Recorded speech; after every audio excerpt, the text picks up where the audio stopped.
Hello students, myself Dr. Asha Sharma, Associate Professor, Department of Chemistry, Government MS College, Bikaner. आज हम IR spectroscopy में दूसरा topic पढ़ने जा रहे हैं जो है types of vibrations in a molecule. पिछले लेक्चर के अंदर हमने आप लोगों को ये बताया था कि IR रेडिएशंस या वाइब्रेशनल स्पेक्ट्रम के लिए हमें क्या क्या चीज़ों की ज़रूरत पड़ती है। जो इम्पॉर्टेंट कंडीशंस थी वो आपको बताई गई थी, जिसके अंदर की फ्रीक्वेंसी ऑफ रेडिएशन और फ्रीक्वेंसी ऑफ वाइब्रेशन जब तक सेम नहीं होती है तब तक मॉलिक्यूल एब्जॉर्ब नहीं करता है। तो वाइब्रेशन कितने प्रकार के होते हैं मॉलिक्यूल में वो अब हम देखते हैं। तो ये देखिए, इसको एक टेबुलर फॉर्म के अंदर मैंने यहाँ पे लिखा हुआ है। तो बेसिकली मॉलिक्यूल्स के अंदर दो तरह के वाइब्रेशंस होते हैं जिसे हम स्ट्रेचिंग और बेंडिंग वाइब्रेशंस कहते हैं, यानी कि तनन और बंकन। ये जो दो वाइब्रेशंस होते हैं, स्ट्रेचिंग और बेंडिंग वाइब्रेशन, ये फिर क्लासीफाई किए जाते हैं। स्ट्रेचिंग वाइब्रेशन दो तरह के होते हैं, सिमेट्रिक और एसिमेट्रिक। और बेंडिंग वाइब्रेशंस चार प्रकार के होते हैं जो दो तरह से फिर क्लासीफाई किए जाते हैं। एक होते हैं आउट ऑफ प्लेन और एक कहलाते हैं इन प्लेन। यहाँ पर देखिए, इस टेबल के अंदर आपको चार तरह के वाइब्रेशंस, बेंडिंग वाइब्रेशंस दिखाए गए हैं जो कहलाते हैं scissoring, waging, rocking and twisting. यहाँ पर ये चित्र दिए गए हैं इनके, तो जैसे जैसे हम पढ़ेंगे वैसे वैसे मैं आपको ये चित्र समझाती जाऊँगी। तो ये जो स्टार्टिंग वाले, ये देखिए जो दो एग्जांपल्स हैं, ये है सिमेट्रिक और एसिमेट्रिक स्ट्रेचिंग के। तो सबसे पहले अब हम स्ट्रेचिंग वाइब्रेशंस के बारे में पढ़ेंगे कि जो स्ट्रेचिंग वाइब्रेशंस हैं ये क्या होते हैं। The atoms in a molecule are always in motion which may be of different types। अब अगर हम एक सिंपल मॉलिक्यूल को कंसिडर करें, जैसे ये देखिए यहाँ पर ये एक मॉलिक्यूल है जो कि सिमेट्रिक स्ट्रेचिंग बता रहा है। तो अब यहाँ पे ये देखिए कि जैसा भी आपको बताया था कि दो तरह की स्ट्रेचिंग होती है, एक होती है सिमेट्रिक और दूसरी होती है एसिमेट्रिक, यानी कि सममित तनन कंपन। ये वे कंपन हैं जिनमें बंध एक साथ तनते एवं दबते हैं, यानी कि जिसमें देखिए आपको ये जो एरो दिख रहा है यहाँ पे देखिए आपको ये एरो नज़र आ रहे हैं जिसके अंदर ये दो बॉन्ड्स दिख रहे हैं। एक सेंट्रल एटम से ये दो बॉन्ड्स जुड़े हुए हैं। तो ये जब दोनों साथ साथ कंप्रेस होते हैं या दोनों साथ साथ जब स्ट्रेच होते हैं तो इस तरह की जो स्ट्रेचिंग है वो कहलाती है सिमेट्रिक स्ट्रेचिंग। और जैसा कि आपको पता है कि इस वाइब्रेशन में क्या होगा, जो डिस्टेंस है दो एटम्स के बीच का वो या तो बढ़ेगा या घटेगा, और एटम्स जो हैं वो सेम बॉन्ड एक्सिस के अंदर रहते हैं। तो इस तरह के जो वाइब्रेशंस हैं इसके अंदर डायपोल चेंज नहीं होता है। जो सिमेट्रिकल मॉलिक्यूल है, आपको कल बताया था कि जो CO2 है वो इंफ्रारेड एक्टिव है, इनएक्टिव है, तो वो इसीलिए है कि उसके अंदर सिमेट्रिक स्ट्रेचिंग पाई जाती है। अब हम जो देखते हैं ये एंटी सिमेट्रिक स्ट्रेचिंग या एसिमेट्रिक स्ट्रेचिंग। असमित तनन कंपन, इन कंपनों में परमाणु एक से गति नहीं करते हैं। एक परमाणु क्या होता है, जैसे मान लीजिए एक परमाणु कंप्रेस होगा और दूसरा जो है वो क्या होगा, स्ट्रेच होता है। तो इस तरह से ये एसिमेट्रिक स्ट्रेचिंग कहलाती है। When the stretching and compression occur in when stretching and compression do not occur simultaneously, we call it asymmetric stretching. That is, one bond is compressing while the other is stretching, then it is known as asymmetric stretching। ये देखिए आपको यहाँ पे ये दो arrows जो दिख रहे हैं, ये क्या दिखा रहा है कि ये वाला जो एटम है, ये जो एरो फेस, दोनों एरोज ऑपोजिट साइड्स में है, यानी कि एक कंप्रेस हो रहा है और एक स्ट्रेच हो रहा है। तो ये कहलाता है एंटी सिमेट्रिक स्ट्रेचिंग। अब हम बात करते हैं बेंडिंग वाइब्रेशंस की। ये देखिए स्ट्रेचिंग वाइब्रेशंस, अभी जैसा आपको बताया मैंने, सिमेट्रिक स्ट्रेचिंग वाइब्रेशन और एसिमेट्रिक स्ट्रेचिंग, और दूसरे कहलाते हैं बेंडिंग वाइब्रेशंस। अब जो बेंडिंग वाइब्रेशंस या इसको हम डिफॉर्मेशन वाइब्रेशन भी कहते हैं, यानी कि बंकन या विरूपण कंपन, किसी अणु में जब ज़्यादातर ये उनमें पाया जाता है जिसमें दो से ज़्यादा परमाणु हों, तो क्या होता है कि तनन के अलावा बंकन या विरूपण कंपन भी होते हैं। इन कंपनों में परमाणु या पूरे समूह ही बंध के अक्ष के लंबवत दोलन करते हैं, अतः बंकन कंपन में परमाणुओं के बंध अक्ष के बीच कोणों में परिवर्तन होता रहता है। तो इसमें क्या होता है, जो बॉन्ड एंगल है वो क्या होता है, चेंज होता है। इन बेंडिंग और deformation vibrations atoms move in and out of the bond axis plane, so these vibrations involve change in bond angle और a movement of group of atoms in the group with respect to one another. Therefore, the bending mode of vibration involve oscillation of atom perpendicular to its chemical bond. और ये 4 तरह के होते हैं। तो अभी जैसा आपको मैंने बताया था, ये देखिए हम वापस डायग्राम की तरफ चलते हैं।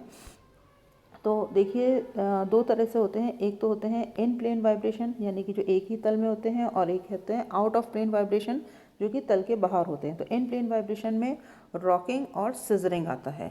ये देखिए, ये रॉकिंग है और ये वाला जो है ये सिजरिंग है।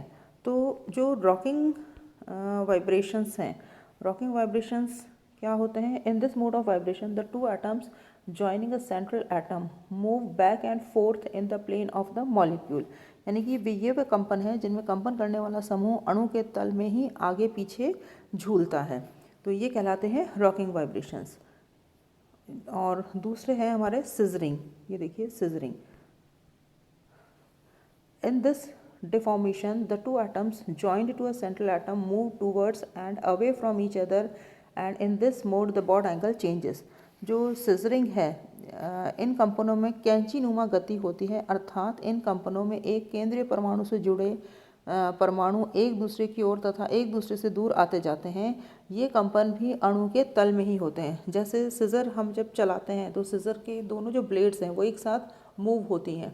तो उसी प्रकार से ये जो वाइब्रेशंस हैं, ये जो बेंडिंग वाइब्रेशंस हैं, ये होते हैं, इसलिए इनको हम सिजरिंग वाइब्रेशंस कहते हैं। अब जो नेक्स्ट है वो है हमारे आउट ऑफ प्लेन। ये देखिए आउट ऑफ प्लेन के अंदर फिर 2 तरह के होते हैं, एक कहलाता है वैगिंग और दूसरा कहलाता है ट्विस्टिंग। तो ट्विस्टिंग या जो वैगिंग है, ये देखिए यहाँ पर, ये देखिए ये रहा ट्विस्टिंग एंड वैगिंग। यहाँ पे ये देखिए आपको इसमें ये दिखाई दे रहा है, ये ट्विस्टिंग के अंदर, ये देखिए ट्विस्टिंग के अंदर आपको ये दिखाई दे रहा है, एक इन आ रहा है और एक आउट ऑफ प्लेन जा रहा है। तो twisting in this deformation the structural unit rotate about the bond which joins it to the rest of the molecule. In twisting कंपनों में, या ट्विस्टिंग को न्यायवर्ती कंपन भी कहते हैं, इन कंपनों में कंपन करने वाला समूह उस रासायनिक बंध के गिर्द घूर्णन करता है जिसके द्वारा यह शेष अणु से जुड़ा होता है। ये कंपन तल के बाहर श्रेणी में आते हैं। अब नेक्स्ट हम देखेंगे वैगिंग। वैगिंग में देखिए आप, ये दोनों जो हैं एक साथ या तो बाहर जाएंगे या एक साथ अंदर आएंगे। तो in this kind of vibration the structural unit moves back and forth out of the plane of molecule. इन कंपनों में कंपन करने वाला समूह अणु के तल के बाहर आगे पीछे झूलता है। तो ये कहलाता है वैगिंग। अब एक और होते हैं वाइब्रेशंस जिसको कि हम कहते हैं ब्रीदिंग वाइब्रेशंस। ये देखिए इसका डायग्राम ये बना रखा है मैंने। तो ब्रीदिंग वाइब्रेशंस जो हैं ये ज़्यादातर जो साइक्लिक कंपाउंड्स होते हैं उसके अंदर ही होते हैं। तो ब्रीदिंग जो वाइब्रेशंस होते हैं इसके अंदर क्या होता है कि जैसे देखिए क्लोज रिंग है, तो क्लोज रिंग के अंदर मूवमेंट ऑफ एटम्स जो होता है वो बिल्कुल उसी तरह से होता है जैसे हमारे लंग्स एक्सपैंड या कंप्रेस होते हैं।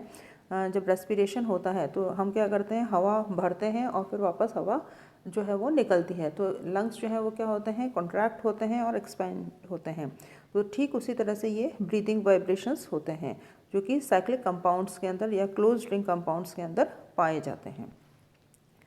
अब अभी हम लोगों ने स्ट्रेचिंग और बेंडिंग दोनों तरह के वाइब्रेशंस हमने पढ़े हैं। तो इससे हम क्या कंक्लूजन निकाल सकते हैं कि किसी भी बॉन्ड को बैंड करना या स्ट्रेच करना, दोनों में से कौन सी ज़्यादा सरल होता है। तो हम ये समझ सकते हैं कि किसी भी, अगर हम स्प्रिंग लें, स्प्रिंग को अगर बैंड करना है तो उसके लिए एनर्जी जो है वो कम चाहिए होती है। स्ट्रेच करने के लिए हमें ज़्यादा एनर्जी की ज़रूरत पड़ती है। यानी कि किसी बंध को तनित करना बंकित करने से ज़्यादा कठिन है। अर्थात तनन एवं बंकन कंपन में से बंकन कंपन के लिए कम ऊर्जा की आवश्यकता होती है। अतः बंकन कंपन कम ऊर्जा है, यानी कि वेवलेंथ क्या हो जाएगी, ज़्यादा हो जाएगी, पर अवशोषण होता है इसी तरह से तनन कंपन को अधिक ऊर्जा मतलब शॉर्टर वेवलेंथ पर होने वाले अवशोषण होते हैं।